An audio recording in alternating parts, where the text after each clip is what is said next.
দাদু এনে দিয়েছিল বাজার থেকে বেসন আর কিষান সস আর ধনেপাতা। দাদুর আবদার ছিল যে আজকে হচ্ছে দাদু খাবে ধনেপাতার চপ।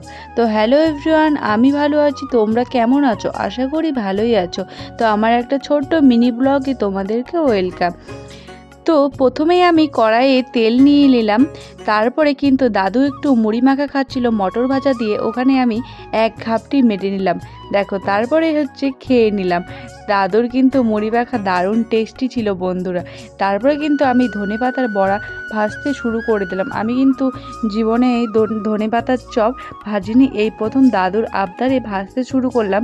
কিন্তু আর ধনেপাতার চপ আমার দ্বারাই আর ভাজা হলো না। তারপরে কিন্তু মাকেই বসিয়ে দিলাম।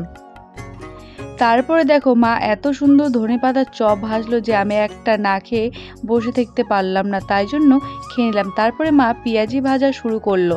তো দাদুর আবদার আমরা পূরণ করলাম বন্ধুরা। তো দাদুর জন্য তো একটা লাইক তো হয় বন্ধুরা।